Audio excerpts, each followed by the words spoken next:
Size bir şey itiraf edeceğim. Çoktandır gitmek istediğim yollar var. Coğrafi bir yer değil. Daha çıkmak istiyorum demiyorum. Denizi özledim demiyorum. Daha içe dönük, daha belirsiz bir özlemden bahsediyorum. İçime doğru uzanan ama artık kapısını bulamadığım yollardan bahsediyorum. Geçmişteki kendime gitmek istiyorum. O düşüncelere, o hislere, o zamana. Bunu söylemek kulağa belki tuhaf geliyor. Belki de geçmişe takılmak gibi duyuluyor. Ama hayır. Öyle değil. O kadar yalan değil bu his. Çünkü özlediğim şey bir anı değil, bir ben. Eski bir ben. Ve işte asıl mesele burada başlıyor. Geçmişi özlemek garip bir şey. Düşündünüz mü hiç? Özlem aslında geçmişin gerçekten bittiğini kabul etmez. Özlem der ki o şey hala bir yerde duruyor. Ama sen oraya ulaşamıyorsun. Bir kapı var ama anahtarını kaybetmişsin gibi. Bana öyle geliyor ki o eski düşünceler, o eski hisler hala bir yerde duruyor. Bir çekmecede, bir sayfanın kıyısında, bir şarkının ilk 2 saniyesinde. Ama ben artık onların diline yabancıyım. Kendi geçmişimin kapısında turist gibi hissediyorum bazen. İçeri giremiyorum. Sadece dışarıdan bakıyorum. Ve en tuhafı şu. O eski halimi özlerken onu kaybeden de benim. Kimse almadı onu benden. Sadece zaman geçti. Ben değiştim ve bir gün döndüm baktım o benliğim yerinde bambaşka biri vardı.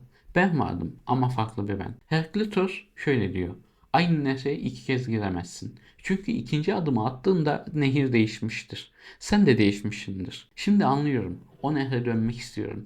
Biliyorum nerede aktığını. Biliyorum nasıl soğuk olduğunu. Biliyorum nasıl nefesimi kestiğini. Ama o suya bir daha giremiyorum. Çünkü o su artık orada değil. Ve ben de oradaki ben değilim. Bu bence hayatın en sessiz acılarından biri. Bağırmıyorsun bunun için. Ağlamıyorsun çoğu zaman. Sadece arada bir aklına geliyor. İçinde belirsiz bir ağırlık hissediyorsun. Ve ne olduğunu tam açıklayamıyorsun. Şunu sordum kendime defalarca. Tam olarak neyi özlüyorum? Bir dönem mi? Hayır. O dönemin koşulları belki hiç iyi değildi. Bir insan mı? Değil tam olarak. Bir yer mi? O da değil. Bence özlediğim şey şu. O dönemdeki düşünce biçimim. Dünyaya baktığım o açı.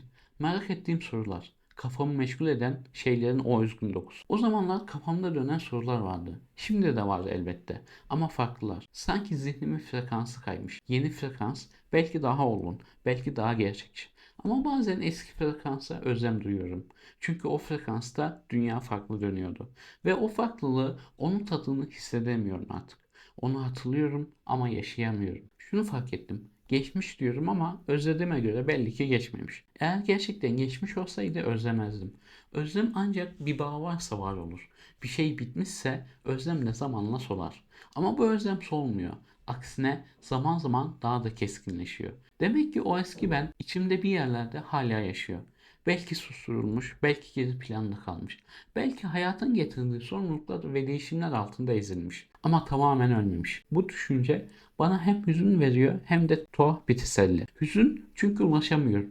Teselli çünkü tamamen yok olmamış. Bu videoya bir katarsis videosu dedim. Çünkü katarsiste anlatarak rahatlama vardır. Bir iç dökme vardır. Size içimi döktüm. Ben içimi döktüm. Peki siz hiç böyle hissettiniz mi?